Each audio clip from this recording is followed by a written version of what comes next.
কেমন হয়েছে এবছরের বোরো ধান? আলহামদুলিল্লাহ অনেক সুন্দরই হয়েছে। তো কি খরচ হয়েছে এবং একর প্রতি কেমন খরচ হয়েছে?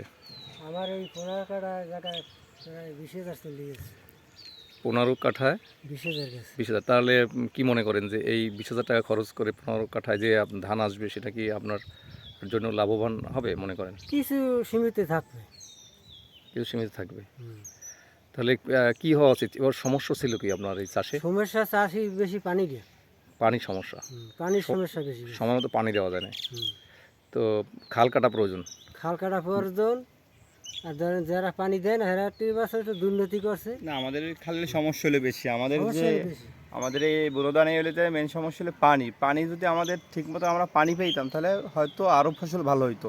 আমাদের দেখা যায় যে খাল অনেক, আমাদের খাল খনন করা দরকার। খাল যদি আমাদের এটা খনন তো থাকতো। খুরিয়াখালী তাফালবাড়ি যে ভাড়ানি জি সিএনবি অর্থাৎ আঞ্চলিক মহাসড়কের পাশে। জি তো এটা নিয়ে অনেক নিউজ টিউজ হয়েছে।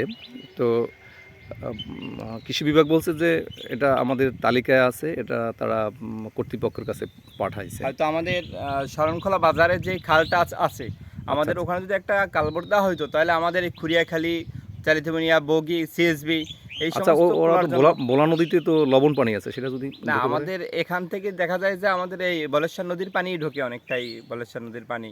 সেটাও করতে হবে, মানে জি আসলে ওই সময় লবণ পানি ঢুকে পড়লে তো সমস্যা, সেটাও মাথায় রাখতে হবে। জি সবচেয়ে ভালো হয় যে যদি এই খাল গভীর করে খনন করা হয়, হ্যাঁ। যদি সবসময় পানি থাকে, জি সেই পানিটা যদি ধরে রাখা যায়, সেই তাহলে- ধরে রাখা পানিটাই সবচেয়ে জি কৃষকদের জন্য তখন আর পানির কোনো থাকে না। আর হলো আমাদের যে সার ওষুধ আছে, সার ওষুধও হয়তো আমাদের একটু দাম বেশি পড়ে, এই জন্য কৃষকদের অতিরিক্ত খরচ হয়ে যায়। এই জন্য মাঝে মাঝে দেখা যায় অনেকে চাষ করে আবেগের বশে, তখন খরচা হয়ে যায়। জি তখন তখন আবার পরবর্তী বছর বছর আজ তারা চাষ করে না। হ্যাঁ, তারা উৎসাহ হারায়। জি তো এই আসলে একটা ভালো দিক এটা।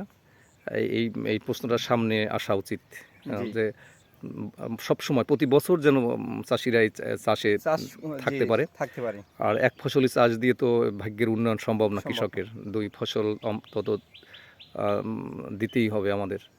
তো একসময় আমাদের এলাকায় তো চাষবাস হতো না মাঠে, বিশেষ করে বোরো চাষ বা অন্যান্য ফসল, মাঠের ফসল মাঠেই শুকিয়ে যেত। জি তো আমরা আমরা দেখেছি হেলিকপ্টারে দেয়, মানে সার বীজ, কিন্তু সেই সব কীটনাশক দিন ওষুধ। নাই। এখন মানুষ সচেতন হয়েছে, মানুষ বুঝতে শিখেছে, কৃষি বিভাগের থেকে পরামর্শ নিয়ে যে ফসল কিভাবে যত্ন নিতে হয়, কীটনাশক ব্যবহার করতে হয় কোন সময়, কি মোটামুটি মানুষ সচেতন হয়েছে। এই জন্যই এইটা আর কি বোরো ধানের বোরো ধানটা মানুষ ব্যাপক হারে তারা হ্যাঁ চাষাবাদ করতেছে। হ্যাঁ। তো এখন পানি সংকট আছে মৌলিক যেটা, জি।